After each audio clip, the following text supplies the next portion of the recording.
21 আর আমি খুব ফ্রাস্ট্রেটেড, সকাল থেকে প্রচণ্ড ডাউন ফিল করছি যে এটা আমার সাথে কি হচ্ছে। ডে 13 থেকে আমার 67-এর ঘর থেকে ওয়েটকে আমি বার করতেই পারছি না, মানে 66-এ নিয়ে যেতেই পারছি না। তো এতগুলো দিন হয়ে গেল, মেবি 7 to 8 ডেজ হয়ে গেল যে আমি এটা কন্ট্রোল করতে, মানে আমার ওয়েট কন্ট্রোলে আসছে না।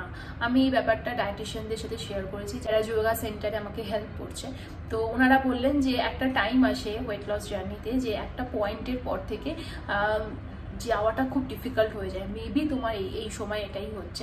ম্যাডামরা বলছে, সিদ্ধার্থ বোঝাচ্ছে, ট্রেনাররা ডিসকাস করে দিচ্ছে, বাট নিজের মনকে তো মানতে পারছি না। আমি এতটা কন্ট্রোল করছি, খাবার দাবার, ডায়েট, যোগা, তারপর নিচে 5000 স্টেপস করে ওয়াকিং করা, এভরিথিং যেটা আমার হাতে আছে। আমি খুব বেশি স্ট্রিক্ট ডায়েটে যেতে চাই না, স্যুপ স্যালাড এগুলো খেতে চাই না, রাত্রিবেলা প্রপার ডিনার করতে চাই, এমন না যে শুধু স্যালাড খেয়ে শুয়ে পড়বো। তাই জন্য আমি রেজাল্ট আসতে পাবো ঠিক আছে, কিন্তু তাহলে 7 to 8 ডেজ ধরে 6 to 7-এর ঘর থেকে বাড়ি করতে পারছি না ওয়েটকে, সেটা আমি মানতে পারছি না। একটু একটু করে কমুক, একটু একটু করে কমুক। তো ওনারা অনেক বোঝালেন যে তুমি 30 ডেজ পর্যন্ত ওয়েট করো, রেজাল্ট দেখো 30 ডেজ পর কি হয়। যদি কোনো ইমপ্রুভমেন্ট দরকার হয় বা যদি এক্সারসাইজ বাড়াতে হয় তখন আমরা তোমার সাথে বসে ডিসকাস করব। কিন্তু এখন প্লিজ ভেবো না, এখন এভরিডে মেপোও না, তাতে ডিপ্রেশন আরও বাড়বে। ছেড়ে দাও এখন, জাস্ট লেট ইট গো। আস্তে আস্তে দেখবে ঠিক রেজাল্ট আসবে। আমার 3টে কারণ আছে। ফার্স্ট হলো আমি পিসিওডি পেশেন্ট ছিলাম। 2016-এ আমার পিসিওডির প্রবলেম হয়, সিস্টের প্রবলেম হয়। তো অ্যাট দ্যাট টাইম আমি আর ইনসুলিন লেভেল বেড়ে যায়, মানে টাইপ 2 ডায়াবেটিসের মতো আমার ব্যাপারটা ছিল। তো তখন ডক্টর আমাকে একটা মেডিসিন দেয় মেডিটাল বলে।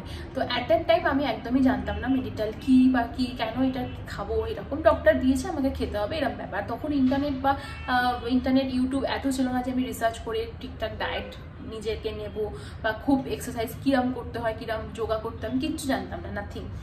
তো 16-এ আমাকে সিস ধরা পরে ডক্টর মেডিসিন দেয় এবং আমাকে বলে যে প্রতিদিন মাঠে হাঁটবে আর ভালো মতো হেলদি খাবার দাবার, কোনো রকম ফাস্টফুড এখন চলবে না। তো আমি সেটা কি ফলো করি এবং দেখা যায় 1 মান্থের মধ্যে আমি পুরো শুকিয়ে রোগা হয়ে যাচ্ছি, মানে খুব রোগা হয়ে গেছিলাম। আমি মানে আমার ওয়েট ছিল 72 আর 1 মান্থ পর দেখা গেল আমি হয়ে গেছি 60 এরকম। আরও কিছুদিন 3 মাসের মেডিসিন ছিল। তো আফটার 3 মান্থস আমার ওয়েট চলে গেছিলো 57-এ। এতটা রোগা হয়ে গেছে, আমার রোগাটা খুব বাজেভাবে রোগা। তো তখন আমি রিসার্চ করে জানতে পারি যে মেডিটালটা হলো আমার ইনসুলিন লেভেলকে কন্ট্রোল করছে আর তার ফলে আমি রোগা হচ্ছি। আমি যে হাঁটছি বা আমি ডায়েট করছি তার ফলে নয়। তো সেটা একটা সার্টেন স্টেজ ছিল যেটা পার হয়ে গেছে। তারপর আমার বিয়ে হয়, বাচ্চা হওয়ার পর বেলি ফ্যাট হয় এবং তার সাথে হয় থাইরয়েড হয়। যখন মামা আমার পেটে ছিল তখনই আমার যেটা থাকা দরকার ছিল যে রেঞ্জটা, তার থেকে বেরিয়ে গেছিলো 5.5, রেঞ্জ ছিল 4.5। তো তখন আমাকে মেডিসিন নিতে হয় আর সেই মেডিসিন এখন পর্যন্ত কন্টিনিউ হয়। Thyroid is one of the reason যে মেটাবলিজমকে লো করে রাখে আর ওয়েট লস করতে প্রচুর সময় নেয়। আমার জন্য আরও বেশি চ্যালেঞ্জ, না হলে আমি যেরকমভাবে লাইফস্টাইল করছি প্রচণ্ড আমি ডেডিকেট এই ব্যাপারে যে আমাকে ওয়েট লস করতে হবে, তার জন্য বাইরের খাবার সমস্ত হেলদি খাবার খাচ্ছি, কোনো রকম চিট আমি করছি না। তো আমার জায়গায় অন্যরা থাকলে আরও বেশি ওয়েট লস হতো, বাট যেহেতু থাইরয়েড আছে তাই জন্য ওয়েট লস হতেও দেরি হচ্ছে আমার। এটা সেকেন্ড কারণ। থার্ড কারণ হলো আমার বাড়িতে এভরিবাডি হচ্ছে মোটার ধাত। এক একটা ফ্যামিলিতে সবাই একটু রোগার ওপর হয়, এক একটা ফ্যামিলিতে সবাই একটু মোটার ওপর হয়। আমার ফ্যামিলিতে সবাই খুব মোটা। আমার এখনও মনে হয় যখন ছোট ছিলাম তখন আমি একমাত্র ছিলাম বাড়িতে একটু রোগা ঘেঁষা। বাড়ির প্রত্যেকে, আমার নিজের কাজিনরাও মানে খুবই মোটা, মানে মোটার তো হওয়াটা খুব তাড়াতাড়ি রোগার দিকে যাওয়ার থেকে। তো সেটাও আরেকটা ওয়ান অফ দ্য কারণ, হেরিডিটি ম্যাটার করে। কারণ জিনে যেটা থাকে সেটার প্রবণতা অনেক বেশি হয়। যে এক তো আমার থাইরয়েডের প্রবলেম, আর একটা যখন আগে পিসিওডি ছিল তখন ইনসুলিনের প্রবলেম ছিল, আর সেকেন্ড হলো যে থার্ড হলো যে বাড়ির পরিবেশে সবাই মোটা। আমার একদম ব্লগ করতে ইচ্ছেই করছিল না, কথা বলতে ইচ্ছেই হচ্ছিল না। কিন্তু আমি যাদের সাথে সব কিছু শেয়ার করছি, যাদেরকে আমি সব কিছু বলছি যে আমি এইভাবে ওয়েট লস করছি, বা আমাকে যারা ফলো করছে, যারা ছোটো টিপস আমার সাথে শেয়ার করছে, তো তাদেরকে আমার এই যে পরিস্থিতিটা এসে দাঁড়িয়ে সেটাও আমার বলাটা দরকার। তো তাই আমি ভিডিও অন করে এই কথাগুলো শেয়ার করলাম। প্লিজ আমাকে নেগেটিভ কমেন্ট করবেন না, মোটিভেট হওয়ার মতো কমেন্ট করুন। প্রত্যেক মানুষের লাইফ ডিফারেন্ট, তাকে সবটা করে করতে হয়। যেমন অনেকে আমাকে কমেন্ট করেছেন হোয়াইট রাইস খাবেন না, ব্রেড খাবেন না, কিন্তু ফার্স্টে আমাদের ভাবতে হবে যে আমি একা বাড়িতে থাকি না, আমার বাড়িতে আমার হাজব্যান্ড আছে, আমার মেয়ে আছে খুবই ছোট, তার সম্পূর্ণ প্রপার নিউট্রিশন খুব দরকার। আর বাড়ির প্রত্যেককে আমি ব্রাউন রাইস খাওয়ার মতো ম্যানেজ করতে পারবো না, আবার নিজের জন্য আলাদা করে বানানোটা পসিবল না আমার। ওই জন্য প্রথম থেকে আমার একটাই ফোকাস যে বাড়ির খাবার যা যা আমরা নর্মাল আমাদের আগে থেকে খেয়ে এসেছি, আগে থেকে মানে আগের জেনারেশন থেকে যা যা খাবার দাবার বাড়িতে হতো সেইগুলোকে রেখেই আমি ওয়েট লস করবো। তো এটা আমার চ্যালেঞ্জ একটা।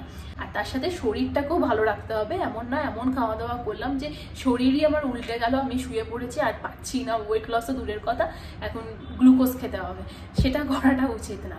তো তাই জন্য সেভাবে ডায়েটটাকে আমি অর্গানাইজ করেছি, ম্যানেজ করছি সেভাবেই। তাই জন্য আমার ডায়েটে যেমন শুক্তো আছে, তেমন উচ্ছে চচ্চড়ি আছে, তেমন লাউয়ের তরকারি আছে, আবার তার সাথে মাছের ঝাল, মাছের কালিয়া, ডিম কষা, সমস্ত ডায়েট লাঞ্চে যা যা একটা বাঙালি ফ্যামিলিতে হয় আমি সবটা খাচ্ছি, কারণ আমার ফ্যামিলির জন্য বানাতে হবে সবটা। আর রাত্রিবেলা সেখান থেকে অল্প একটু খাচ্ছি, রুটি খাচ্ছি, মোস্টলি রুটি খাই, একটা তরকারি বা ডাল যে কোনো একটা জিনিস দিয়ে। আমি ব্রেকফাস্ট আর ব্রেকফাস্টটা একটু কমিয়েছি, 30 ডেজ পর্যন্ত ওয়েট করে যাই।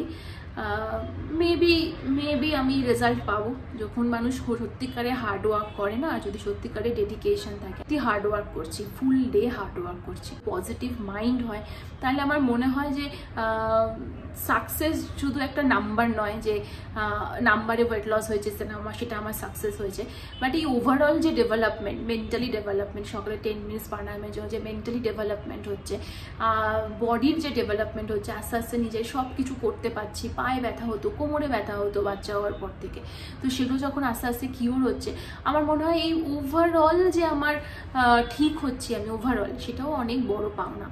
তো লেটস সি কি হয় 30 ডেজ পর। বাট আমার মানে আজকে প্রচণ্ড ডাউন আছি, তাই আমি হয়তো সেভাবে ব্লগ করতে পারবো না, ভিডিও সেভাবে আমি দিতে পারবো না। তো যতটা পারবো চেষ্টা করবো লাঞ্চ ডিনার কি খাচ্ছি সেগুলো শেয়ার করে দেওয়ার।